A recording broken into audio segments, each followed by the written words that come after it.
Hi, this is Dawn. I live in Rockville, Maryland, and I listen to Scandal Water as I'm running errands. Welcome to Scandal Water, where the tea is hot and the conversation lively. Your hosts, Candy And Ashley, will discuss a peculiar story somehow related to the entertainment industry. This podcast might not change the world, but it just might satisfy your thirst for an intriguing tale. Oh, it's that time of day. Tune in and hear what the ladies say. It's time to bend your ear when the silver screen appears. Stories about the stage and screen and everything in between.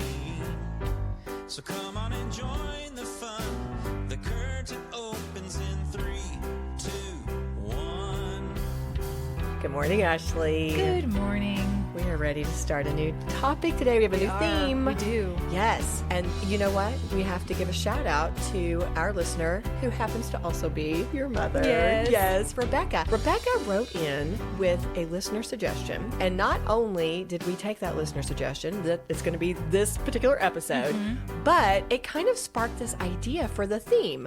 It led us to, this month is going to be focused on the British are coming. Yes. You'll find out how that connects in a minute because it may not seem like it when we tell you our topic, which is Harlan Coben. Yeah. Yeah. Well, I guess it could connect because this is coming out the first week of July and we declared our independence.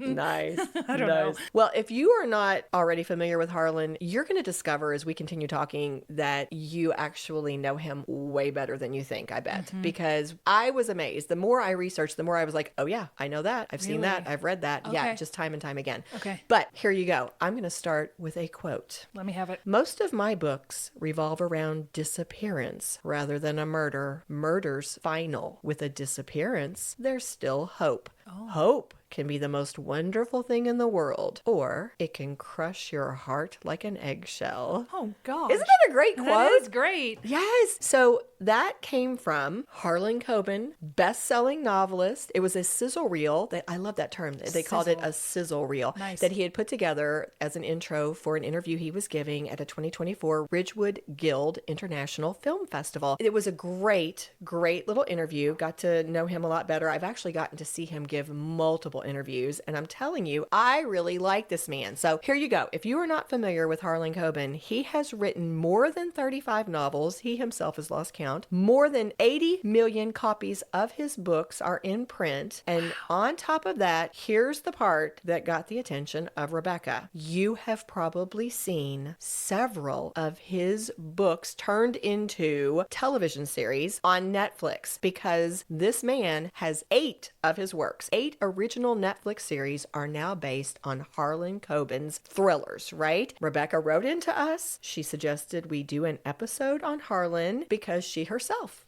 has watched several of these Netflix shows and she thought he'd make a great topic, and we agreed. We did agree, and in preparation, because I had never heard of him, I watched the latest Netflix film or series, which was Fool Me Once. And can I tell you, the whole time, because I didn't have a familiarity with him, I kept picturing him as Harlan Thrombey from Knives Out, the character that Christopher Plummer plays. Yes. So, and the fact that the mansion that they film at kind of looked like the Knives Out house, my little worlds were mixing together. I was like, Harlan Thrombey wrote this, and they're filming at his, so that was funny to me. Have you seen him? No. Okay. He looks nothing like that. Okay, gotcha. Yeah, he's 6'4". Oh, wow. Balding. Okay. Very eloquent, very outgoing, or at least he says he's introverted. But in his interviews, this man knows how to work a crowd. Maybe he's an omnivert. He gives it all, and then he needs to go back to recharge. Well, you know what? You may be right. I have a quote from him that I'll share with you in just a moment. But just to kind of move through this, he is not, guys. He is not British. But no. But the connection's going to come in just a bit. There is a connection to the British, and hence our feeling comfortable putting him in this month with The British Are Coming as our theme. So, Fool Me Once, you've seen that. Had you read any other books by Harlan? Absolutely nothing. Hadn't seen any of the other Not a series. bit. Okay. How did you like the series? I thought this man knows how to plot. Mm-hmm. This was so much stuff, and he knows how to. Well, obviously, I'm watching the series, so his books, I assume, would be at the end of a chapter. There would be a cliffhanger. Yep. He knows how to end an episode to where you go, I gotta watch the next one now. 100%. And the twist. He knows how to do twist endings and twists that you never saw coming. And he prides himself on that.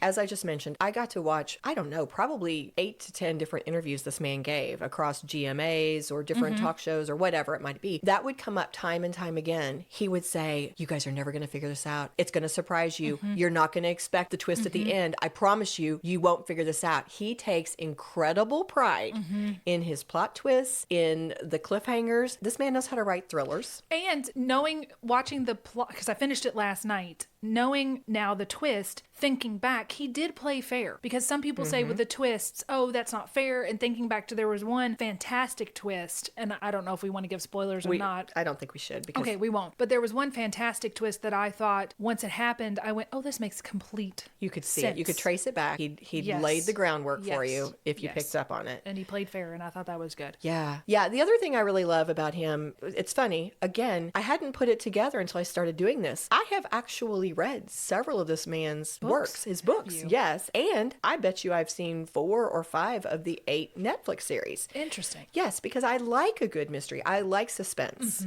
I've always been drawn to it, but I hadn't really put it together like, oh, he wrote that too? Oh, this was Harlan Coben too? But all that said, I saw different times when the other thing he's proud of, in addition to his twists, is he wants to be the page turner novelist or the binge. He wants to be the TV producer writer that makes you binge watch the Netflix show. He says, he has straight up said it. If you sit down with a book, I'm hoping with my book, you say, I'm just going to read for 15 minutes and then I'm going to bed. And suddenly it's 3 o'clock in the morning and you're still reading because you cannot stop. And that's why he does those cliffhangers. You know, he wants to keep you going. He says the same thing with his Netflix shows. He said, I want you to think, I'll try an episode. And the next thing you know, you're 5 in because you cannot turn this off. I will give Harlan credit. I did not realize this was a series, so I knew I wanted to watch this beforehand, and I started this series 8 episodes. And you know how tight my schedule is. Yes. Sunday night is when Brian and I watched the first 2 episodes, and I said, well, I've got to keep watching because I've got to get this done. And I knew we were meeting. It is now Tuesday morning, and I finished You got through all 8. I was up till about midnight last night finishing up the last one so that I could be ready for this. But it was something where I thought, well, okay, I'll do this. And he also got me back on the treadmill because I thought, well, I need to exercise and I'll watch this while I'm on the treadmill. So, Well, you go, Harlan. I know. I He mean, did it. yeah. So it's funny because I started out thinking of him because of Rebecca's suggestion, I was thinking of him as the Netflix guy. And then as I started researching, I'm like, no. I first see him as the writer guy. And by the time I was done, I was like, he's just a storyteller. Yeah. This man is just a master at telling suspenseful thriller type stories. So here's a little summary that Cosmopolitan wrote in case you are not familiar with these little original series that Harlan Coben has on Netflix. I thought this was nice. I thought it kind of captured it well. Quote, for the most part, Coben's series are formulaic. Average suburban family is hiding a secret. Things are investigated. Twists, turns, and red herrings are abundant. The truth is exposed, and more often than not, someone will die. Yeah, for real. That's another thing in a twist. I thought they just killed this person. Oh my gosh, they just killed this person. Yeah, it happens. To continue with it, it says to keep audiences guessing right up to the climax. Some of the plot twists tend to stretch to the point of incredulity. Parentheses, you can't ever accuse Coben of not being bold. Richard Armitage is also likely to turn up at some point, having starred in 3 out of 4 of Coben's English language adaptations. So, English language adaptations. because that's where our British connection comes in, Ashley. Okay. He wrote his books. Most of them are set in a New Jersey setting because we're going to talk about the fact that that's where he himself grew up. But in doing these Netflix series, they've changed the settings. So they've moved. 4 of them are now set in the UK. 2 of them are Polish. 1 is Spanish and 1 is French. Yeah, when you said an average suburban, the fool me ones, they are not average suburban. That is so true. That is so true. Yeah, Cosmopolitan was generalizing just a little bit, but I think they captured some of the other elements pretty well. Yeah, you have the secret, you have the investigations, you have the twists and the turns, and definitely you have the red herrings. But So that summary was a little cheeky, but I thought it was pretty good. And we are, by the way, gonna hit on a lot of those little points that they mention as we go through this. Okay. But first, I thought we would start with 5 fun facts about Harlan Coben himself. Oh. Okay. So, as I said, he was born in New Jersey and he has lived there pretty much, I think, his entire life. Most recently, he and his family have spent quite some time living in Ridgewood, New Jersey. A cute thing that he does is a lot of times in his books or when he writes different things, he will embed these little nods to Ridgewood, whether it's a street name, it might be a place, it might be a little story of something that happened, but he will just kind of insert those so that it'll be fun for the people who know him or who live there to find those little, I guess, Easter eggs. In fact, you mentioned that in Fool Me Once, you saw that they lived in this really nice neighborhood. It wasn't that particular series. It was actually Stay Close, but it was set in the UK, but a lot of the action took place in a fictional town called Ridgewood. Nice. Yeah. So back to the point we made a few minutes ago, he has said, quote, I am a socially adept introvert. He likes to go out, he can socialize, but then he says, quote, I like being alone in a room. So he can go, he can do the press junkets, he can talk to people, he can schmooze, and then he can go on set. He likes to go on set when they're filming these different original series, but then he goes back and he will write anywhere. He likes to close the door. He can write in a Starbucks. He can write in the back of a bus. I mean, this man can do it anywhere, he has said. I would love to have that gift of being able to come up with a plot. Because that's the thing that I really struggle with. I enjoy dialogue. I enjoy creating scenes and having people talk to each other. Well, there's 2 things I struggle with. I like dialogue. I have a hard time describing stuff. When I read, I'm not that interested in what stuff looks like. You don't want overly descriptive passages. I don't either. If I can, I'm like, cut through that. Let's get to some more action. Let's get to some more action. And I also have trouble with plotting. He does not have trouble with that. In fact, I'm going to share with you in just a bit. He has given examples of how he comes up with his ideas. Oh, good. And I find it fascinating. So we will come back to that one if you want to hold it for just a second. But this man went to high school and also college with some pretty renowned people. I'm going to give you an example right now. Dan Brown, the author of The Da Vinci Code and a lot of other best-selling novels, was Harlan Coben's fraternity brother. Oh, well, how about that? Yeah, he makes the joke that, how do you think I feel not even being able to say I'm the best-selling author in my own fraternity?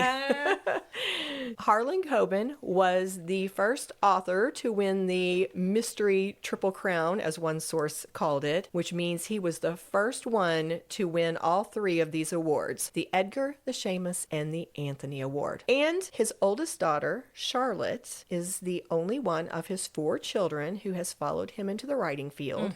She comes up a lot in all of his interviews because he'll jokingly say, I trained her. I have trained her. He may jokingly say it, but it's also true. It's true. And he has brought her in on several of his projects. She has collaborated with him. I saw her name. She has written episodes for him. And then he has gone on to say how proud of her he is because he says, just about the time I got her all trained and ready to turn all this stuff over to her, she got her own show. What's her show? I think it's called Dead Hot. Oh. Yeah. She has I like alliteration names for authors too. I like Charlotte Coben. That sounds cool. If that's what she goes by. Yeah. Well, and now she's engaged, so she's getting married Keep it, Charlotte. soon. Keep it. It's too cool. It is very cool. Well, those were our fun facts because here's what I discovered. I thought I was just going to jump right into this whole Netflix thing, but what I realized is it's super important to know him as a writer first because that's where it all comes from. So I'm going to kind of take you through a quick little journey through his writing career. So Harlan was born in New Jersey in 1962, which means that he attended college in the early 80s, and this was a significant time for him. He attended Amherst College, where he played on the men's basketball team and was inducted into the New England Basketball Hall of Fame. Well, you said he was, what, 6'4"? 6'4". Yeah. Yeah. That would make sense. Athletic and has that whole sports background. But he was very well-rounded because he was involved in a lot of other activities. One of those was he wrote and edited for the Amherst Student, and he served as an editor on their opinion section. So he was already involved in writing even back back in college. He was a political science major, and that was another thing that he thinks benefited him. He did not want to go into politics. It ended up that he took a different direction, but he said that he still felt that his writing benefited from his education at Amherst. Here's a little quote from him. I think the thing that I learned there most was the ability to think critically, which to this day is what I continue to do. My novels are very much about problem solving, listening and engaging with others, and seeking all the different ways and figuring out via critical thinking which one is the best. You have to see all the arguments. You have to have empathy for the different positions, and that's a big part of writing. I have to get into the skin of every character that I have. He had a lot of characters too. He does. And the last sentence is, I have to make sure I can speak from their viewpoint. Yeah. So I thought that was pretty cool that, he didn't really use his major, but it benefited him. But he did because it helped him. And he had another thing that I noticed is he had a lot of characters. There was a lot of what I would assume then in his books would be head hopping. You think that I wonder if you've read them, you can tell me, do the books change whose perspective we're in depending on the chapter, or is it third person the whole time? It's been so long since I've read his novels and I wasn't analyzing them from that You were just reading angle. for fun. I think that oftentimes he stays with one main protagonist. Okay. But I think I heard him say in an interview that for his most recent novel I think it just came out actually, that he did change viewpoints and actually spoke from the mindset, the perspective of a serial killer. So I do think he does some of that perspective shifting for sure. Yeah. But according to Harlan, one of the very best things that came out of his time at college was his relationship with the woman who would end up becoming his wife in 1988, Anne Armstrong, and she now goes by Anne Armstrong Coben. So she kept her maiden name and hyphenated it. Because it was alliteration, she knew. Yeah. Anne Armstrong sounds cool. So his grandfather owned a travel company, and during the summers, Harlan would work as a travel guide in Spain for the company. That sounds like a really cool job. That's nice. Right? So during his senior year in college, he decided to write a book about those experiences. In his words, it's a terrible, pompous, pretentious, self-absorbed first novel that's sitting in a drawer somewhere. But he goes on to say, so it never was published. Oh, really? No, right. I bet people would love to read it now. Well, it's funny because he jokingly said to one of the talk show people who asked about it, he said, my kids can decide what they want to do with it after I'm gone. Because you know what? It's going to make a lot of money for somebody someday. Right. Yeah. But here's what you will love this too, Ashley. I love this about this man. He is so warm and engaging and real. He talks a lot about his process, and he also gives a lot of advice. Oh, good. And so as he would talk about that first novel, he was very down to earth. He was like, everybody's first novel is terrible. If you're going to be a writer, he goes, this is normal. He says Michael Jordan didn't walk out on the basketball court the very first time, and he wasn't the Michael Jordan that we think of from the end of his career. You have to practice, you have to learn, you have to grow. If you don't have your terrible first, second, third book, then you're not doing your job as a writer. Right. I love that about him. He gave so many different little tips and thoughts about his own process and advice to people who are kind of approaching not just writing, but just any goal that you have in life. After graduation, he continued to work for that travel company for 8 more years, setting up trips and vacations for people, but he continued to write on the side. And he released 2 books. These were published books during those years. Play Dead was his first published novel. He was 28 years old. And then Miracle Cure. And he got them out, but neither one did very well. But he continued to write while he worked his full-time job, and his family was expanding because remember, he's married now and he starts having children, so he ends up with 4 kids. Okay. But about this whole situation, he has said, quote, I wrote on the side, which is frankly how I recommend people start. You always have time to write. If you don't have time to write, it means that writing isn't that important to you. Yes. You don't have to be writing full-time to be a writer. In fact, almost every novelist that I know who's now successful starts off writing their first novel while they're doing another job. Yeah, I'm guilty of this too, saying I don't have time to do X, Y, or Z. But what I'm really saying is I'm not prioritizing X, Y, or Z. I'm not making time. I'm not making time. Yeah. Well, he did get an agent, and this is important because, by the way, he says to aspiring writers, if you're able to get an agent, it's a good thing to do. That's his advice. But his agent said to him, you know what? you have a sports background. You should write a series that involves a sports agent. You know, that would be kind of interesting and fun, and you've got the knowledge. And he goes on to say, because this is the early 90s, and it was a big thing at the time to have the female detectives, the female protagonists. This was Sue Grafton time. This was Sarah Paretsky. So a lot of people were having success writing crime fiction that featured female protagonists, really strong female leads. So he says, make your agent a female. And Harlan's like, you know what? I'll try this. He sits down. He's going to create this female protagonist. And he said it just wasn't working. But this is where Myron Bolitar came to him. If you know Harlan Coben as a writer, most people associate him, one of their first associations, I should say, is with his Myron Bolitar series. He has written a whole slew of books. See, I've never heard of this. Well, he is the sports agent, and he goes out and he solves these crimes, you know, all these. And he's a sports agent solving crimes, so he doesn't have any That's legal... his background, but he's now a detective. Okay. And he has a best friend named Wynn. And so Harlan has said that what ended up happening was, he says a lot of times he doesn't like model characters after people he knows, but there are elements. Sure, there. yeah. And so that's what we all do. He says Myron has elements of his own personality in him. So some of that is himself coming out. There's humor, there's some wisecracking, that type of thing. The sidekick character named Wynn Lockwood III was based on his close friend and college roommate, James Bradbeer Jr. What a name. Well, I looked him up because I'm like, you know, this Wynn Lockwood guy in the books, he's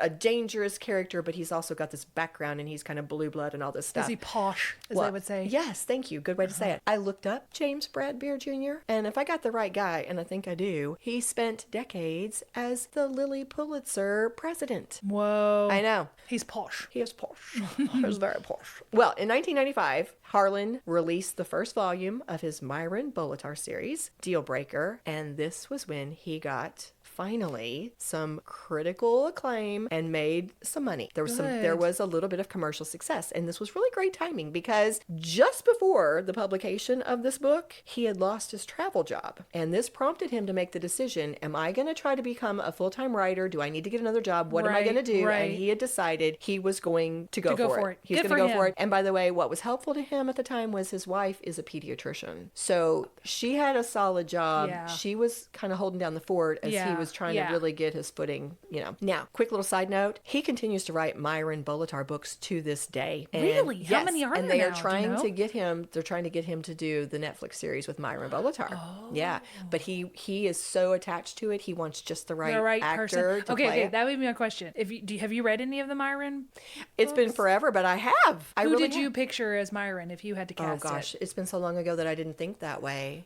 Who would you just give us a type? Like, is it a Tom Cruise type? Is it No, a? I think it's not somebody that has like your classic good looks. It would be somebody, in my mind, it would be somebody a little more down to earth. Gerard Butler, kind of rugged. Yeah, I think rugged. I mean, honestly, he's not the right age now, but like a Harrison Ford type, Okay. you know, maybe something like that. Now, other people who've read it more recently might be totally against my Well, thinking then just here. weigh in and tell us. Tell us where you would cast it. Please do. But back to this Myron Bolitar series, Harlan said in an interview that one of the aspects that he thinks has helped to make this series enduring and so successful is that, well, actually, I like his wording. He said he thinks what makes it richer and better is that, unlike some of the classic duos that we think of, like Sherlock Holmes and Watson, you know, you can think about these little partnerships because it is a big deal. Myron Poirot and Hastings. yeah. He said a lot of times what the authors will do with those duos is it's almost like they're frozen in time. Their relationship doesn't change. It's kind of like you've established this is who they are, and then they just attack a new case or a new mystery,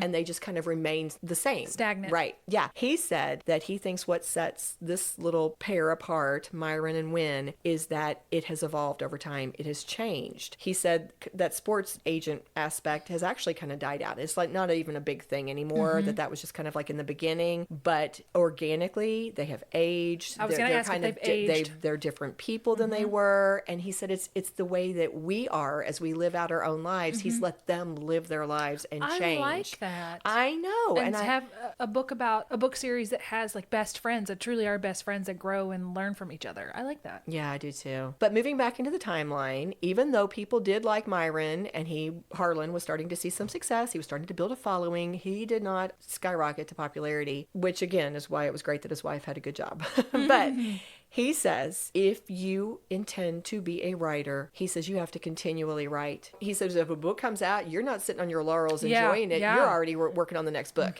His self-imposed guideline is to put out a novel every single year. Some years, I looked it up, some years he put out 2. Even when he's got these we're going to get to the Netflix series really soon, guys. But even as those have been coming out, he's still putting out a novel every year. He calls it his day job. How long are his novels about? Oh, they're sizable. I mean, they're 300, 400 probably pages? 300 pages, maybe. Okay, yeah. okay. And this is another really cool thing. It was not until his 10th novel that he had what he called his breakout experience. It was his 2001 standalone thriller called Tell No One that finally put him on bestseller lists across the country. And here is what he had to say about that in an interview that he gave to that guild that I mentioned just a bit ago.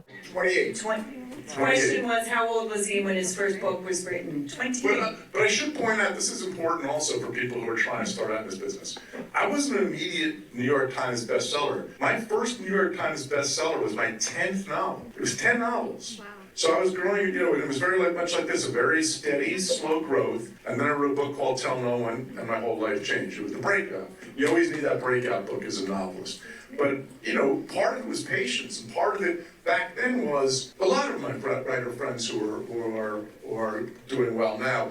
We didn't hit it big right away. Lee Child, who's a close friend of mine, Michael Connelly, people that you probably read, Sue Crafton when she was alive and well. Very few hit it big on their first book and were able to maintain a career. Because a lot of times if you hit it big too early, it messes with your head. So, be patient with yourself. Today, in today's world, I have people who will write me emails saying, I've self-published 2 books. Why aren't I selling like you and James Patterson? It's not going to happen yet. Be patient. And as soon as you start, finish the first book, move on to the second or the third while it's being published. Don't wait, don't hang around, don't applaud yourself. Get on the next one. What are your thoughts about that? Okay, so the thing that popped out to me is when he made that comment of if you hit it too big, too soon with your first book, it can mess with your head. I love that too. I love it, and that is what I have long thought. Just me personally, my little armchair, I think that's what happened to Harper Lee because she hit it big with To Kill a Mockingbird, and it crippled her. She tried and tried to write something that would be a follow-up to that, and she never could do it because it was just too much. It just messed with her head too much. And I think if she had gotten out there and banged out some terrible books and sent them out, like I compared her to Agatha Christie.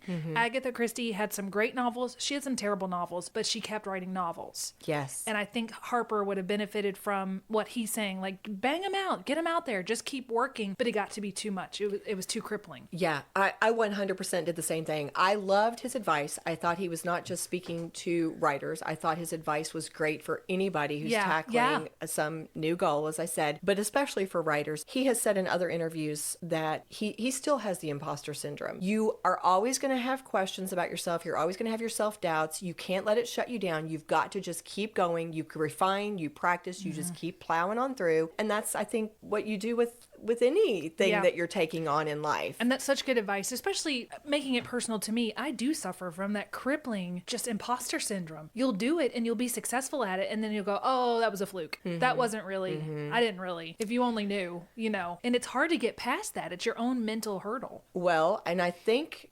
interestingly enough, this next little clip I'm going to share might actually speak even more to this exact same point. So let me pause and share this because this was encouraging to me. This was Harlan speaking on a little GMA interview, and he's talking about one of his mentors, Stephen King. But listen to what he says.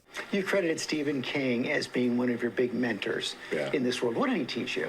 Oh, I think the most important thing he made me, first of all, the work ethic.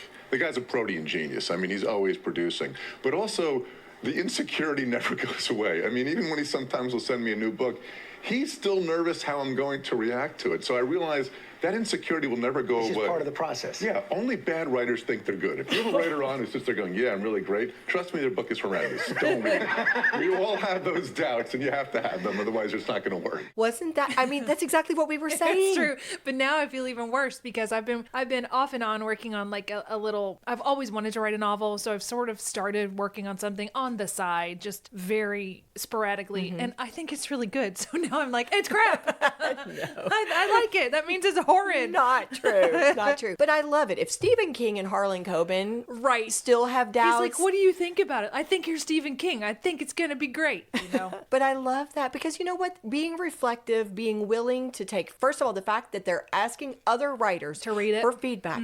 Read this, give me your opinion. Love that. And the fact that you are open to taking the feedback and thinking about how can this be better?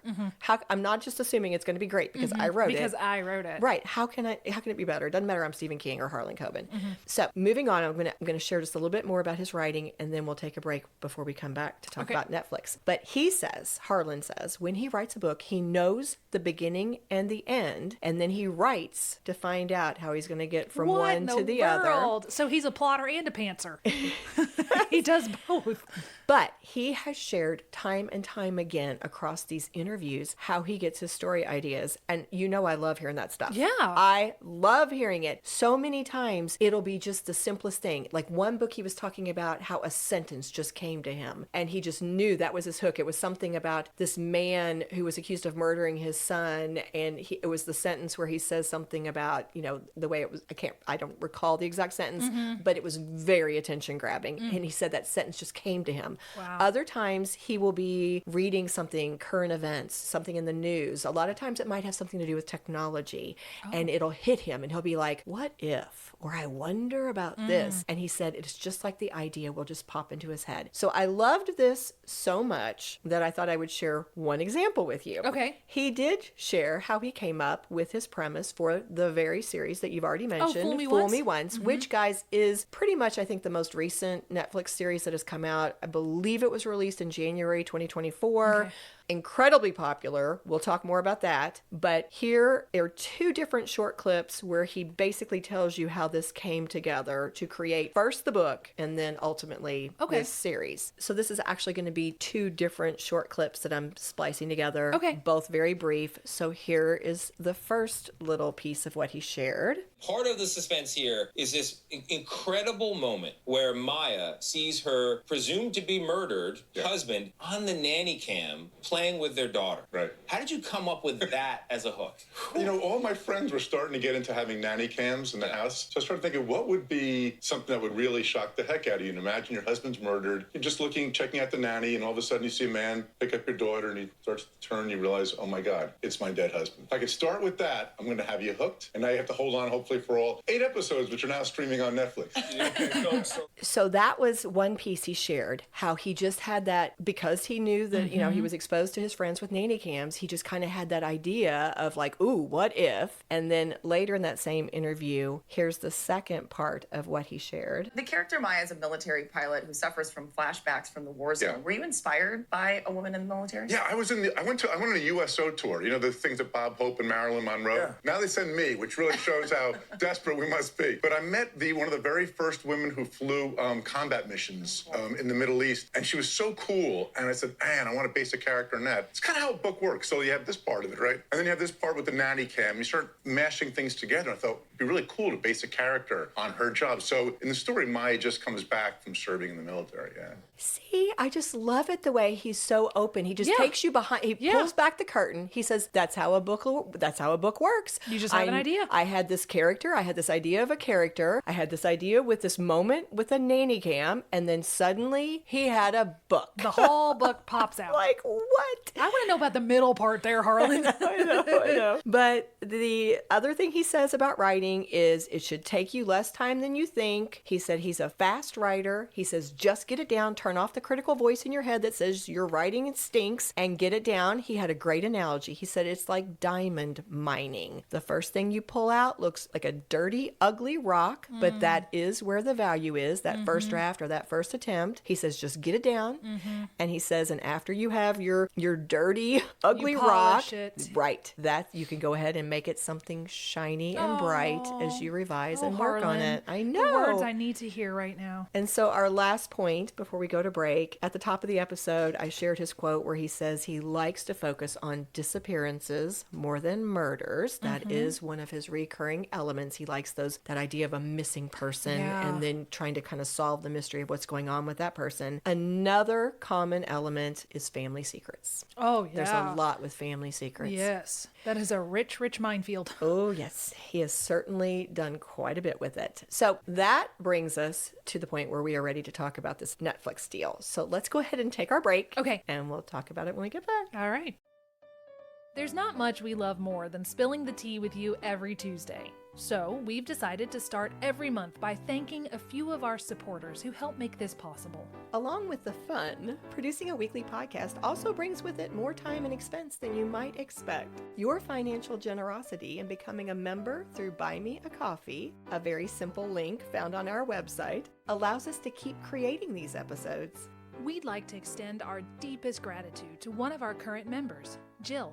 As a thank you to her and to anyone else who supports Scandal Water by becoming a member on Buy Me a Coffee, she receives perks like discounts on merch and access to our exclusive bonus content, such as our minisodes. We'll be back the first week of next month to acknowledge and celebrate more members. If you'd like to hear your name on that list, visit us at www.scandalwaterpodcast.com. Until then, we lift our cup to you, Jill. Cheers!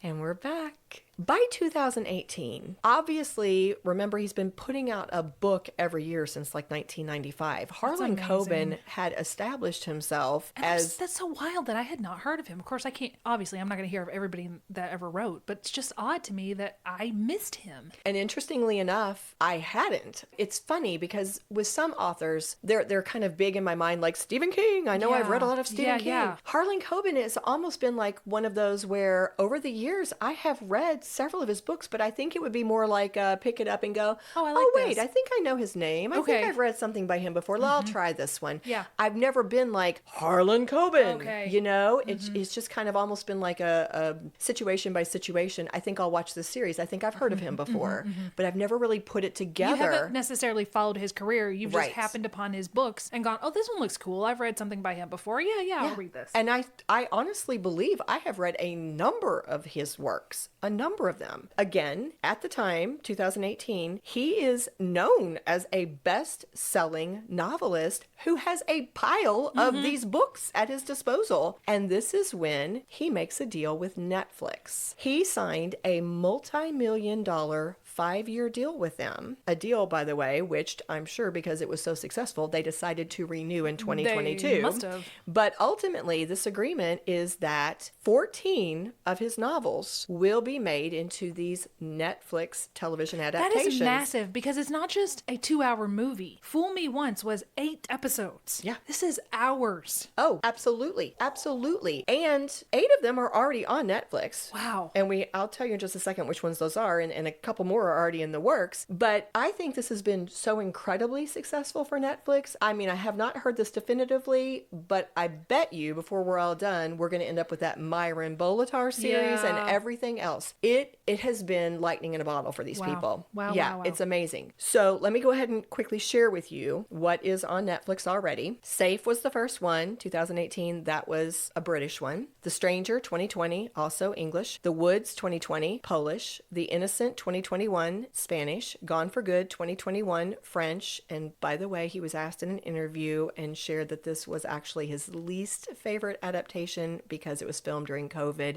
And so they didn't get to work on it the way he wanted to. So he was a little unhappy he didn't have more input on the ending. Okay. Stay Close, 2021, English. Hold Tight, 2022, Polish. Fool Me Once, 2024, I think January, English. The two that are projected to come out, either 2025, I believe, are Missing You and and run away. Harlan is the executive producer for all of them. Get it, Harlan. So he's not only a New York Times best-selling novelist, he is now a very successful TV producer whose works are in this television series. And he has his own company called Final Twist Productions. Oh, that's funny. That works for him. I know, I love it. He was asked in an interview if he did all the screenwriting for these television adaptations. And here is part of what he said. Quote, I usually work on the outlines. I do the rewrites. In the series I just mentioned, I did write the first episode. I co-write some. I'm on all of them, but I don't really have the time to write them because it's too many shows. Plus, I still do a novel a year. I still consider the novel my day job. And this is just for fun. Oh, well. I know. How fun. I know. So, we've already said that 4 of the productions are British. I just read them. Safe and Stranger were the first 2. The productions that are set in the UK are filmed in the UK and created by a British production company. And Harlan has spoken a few different times about what it's like working on those. Here's something he shared in a GMA interview. I am curious about one thing. The book is set in New Jersey. A lot of dramatic things happen in New Jersey. Yes. But you moved the series for the over to the UK. Yeah. Why? I have this great team over there. This is the 4th show we've done. Some of you maybe saw The Stranger on Netflix or Stay Close. And so working with this team is just a lot of fun. And so we just take the story and we move it over. And I think that hybrid makes it richer. You know, you see this cool house in sort of a little downtown Abbey-ish. And so that combination of the American story with the hybrid of the British sensibilities, I think it makes the series a little bit better. Yeah. You almost have a little bit more creative freedom, it seems, once you do the TV adaptations. Yeah, you do. I think overseas, you can hide a little bit more there. Yeah, definitely. So I thought that was interesting to hear him share how much he enjoys and why he enjoys having it set in a different place than where he wrote the novel setting. Yeah, it opens it up. For sure. Just as a side note, kind of to follow this thought, in the summary I shared at the top of the episode, we mentioned one particular actor by name, Richard Armitage. He has appeared in 3 of the 4 British series. And I actually saw an interview that was conducted by Richard. He was interviewing Harlan. And so what I have gathered is that they have become close friends. Oh, it's like he's his little good luck charm now? Well, I mean, I think they just admire each other. In fact, they've made an impact on each other because Richard has actually now put out a novel of his own. And I think he's working on a second one. And he was totally inspired by Harlan. And That's wonderful. I know. And I think that from the other angle, from the other end of it, I think Harlan is just a fan of Richard's work. I think he really likes him as an actor. And so lovely when you can say there's room for everybody. You can be a writer and I'm going to encourage you. And I think it's great. Absolutely. So Harlan has been very positive when he has been talking about his work with Netflix, and he has shared several benefits that he feels have come to him as a result of working on these adaptations. He has called out the fact that, you know, when you take your book and you try to turn it into a movie, a lot of times you have to cut things. Yeah. He said this actually gives him the freedom to expand the story because he has so many different episodes. He he will sometimes change things. Oh, yes. I read on the IMDb trivia for Fool Me Once that the detective inspector, or what they call them, I think it's detective inspector, that they gave him a whole backstory in the series that isn't in the book. And he was one of my favorite characters in the series. Harlan Coben is a great marketer of his own work. He is so good. Like, he will point out, he'll be like, just because you've read the book, don't think you know where this series is going, because we have the freedom.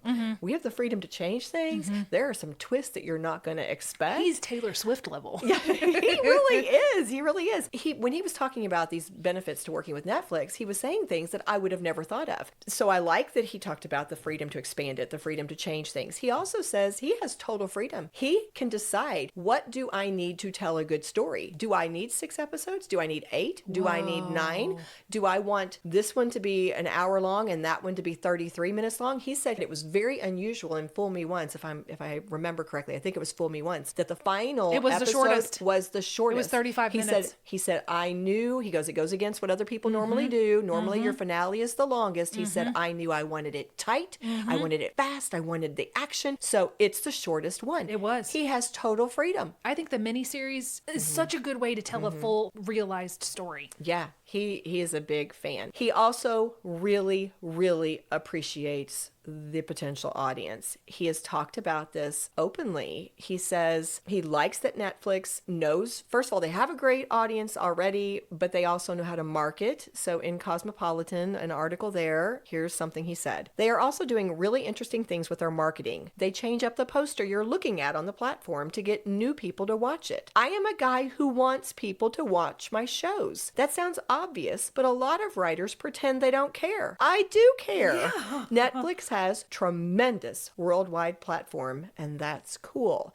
So he doesn't hide it. He's like, I want people to know my story, to hear my story, to see my story. I love it. When he says worldwide platform, he means it. Netflix reaches 190 countries, and Harlan is very, very popular in some of those countries. His works are very popular, not just in America, but France, England, lots of other places. He likes the ability to binge and move through the episodes as quickly as you want. He is very proud of the fact that Fool Me Once had 100 million households worldwide watch all 8 episodes. They didn't drop within off. the first 90 days of its release. Yeah. Which means that I just decided I was going to look it up. I checked, it was near the end of May, and at that time, Fool Me Once was number 7 on Netflix's list of most popular TV shows in the English category of all time, based on how many views it had received during the first 91 days on Netflix. That's how they look at the data. How they rank it? Yeah, that's how they rank it. He loves it. And in fact, Harlan says that he will go into a table read and he'll tell the actors, this is exciting, guys. You know, I know that you are accomplished, you're wonderful actors, you're wonderful people, but when this drops, more people may see your work in 24 hours or in a week than have seen your work in your career thus far. That's incredible.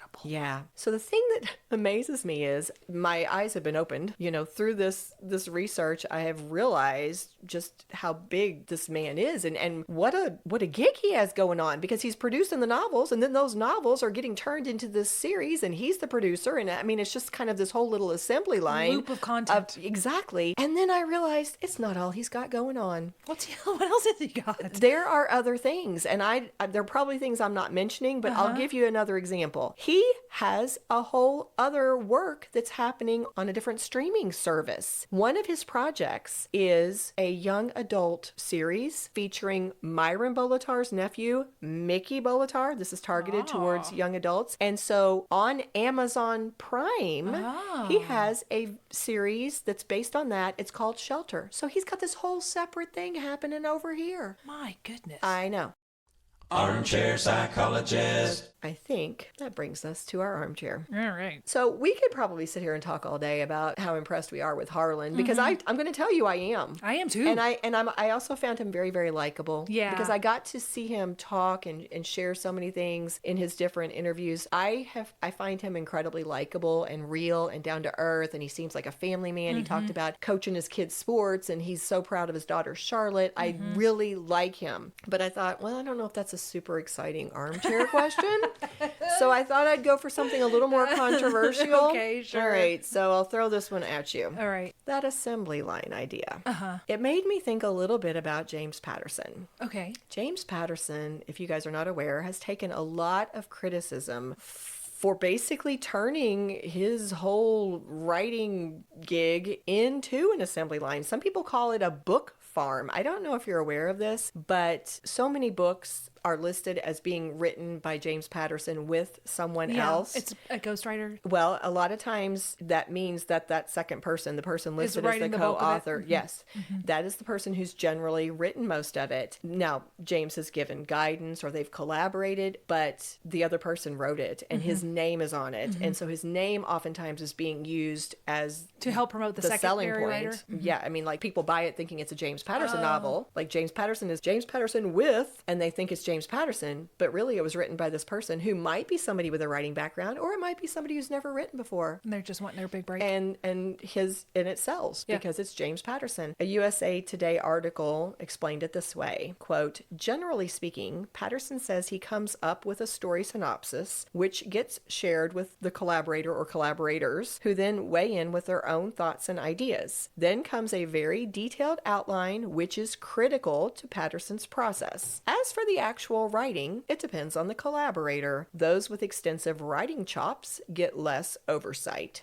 whereas newcomers require Patterson to spend more time with the manuscript, which I think means giving feedback, making suggestions. And so, again, he has taken some big criticism for that.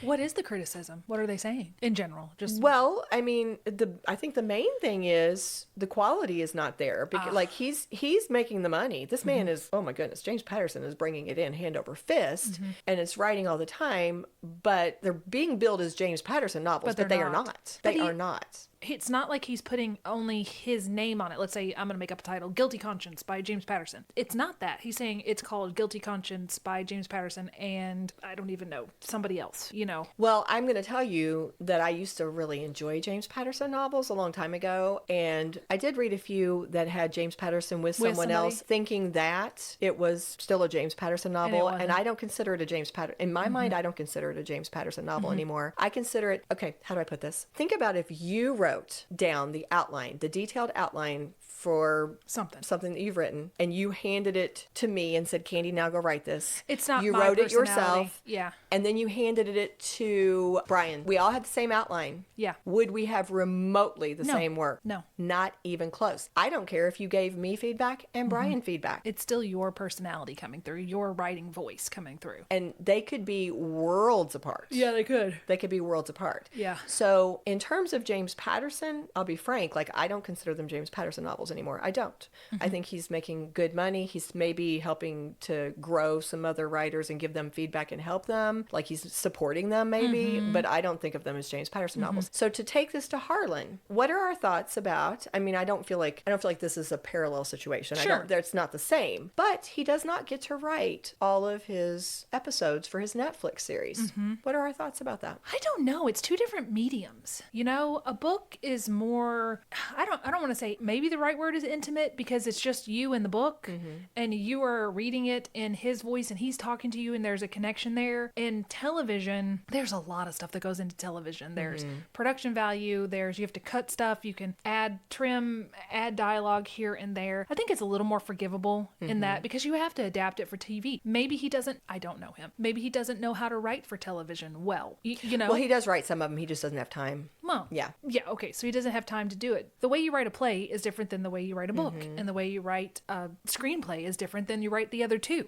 So there's just a difference in them, and I think that's more forgivable. Oh, and I don't even know if I would use the word forgivable. I think understandable. How about that? I like that. And you know what? It's funny because I wrote the question down, but because we've been just a tad busy, I hadn't even had time to think this through myself. Yeah. And the more I'm sitting here thinking about it, television often has multiple writers. Like, think of any of your favorite shows. Yeah. You know, just pull up a sitcom or just any drama, whatever. Just think of a show you like. There are multiple writers on that show. Absolutely. And different directors. And a director's vision can also impact it. Different editors. 100%. All of that can impact it. And so the other thing I like is, like James Patterson, Harlan does the outlines, and he definitely controls the plot points and how this is going to progress and what happens. But I think that unlike the situation with James Patterson, where it's just kind of like, and now here you go, and it just goes like this, totally in the hands of this writer. In this case, I think that it is a very controlled little team of writers. Yeah,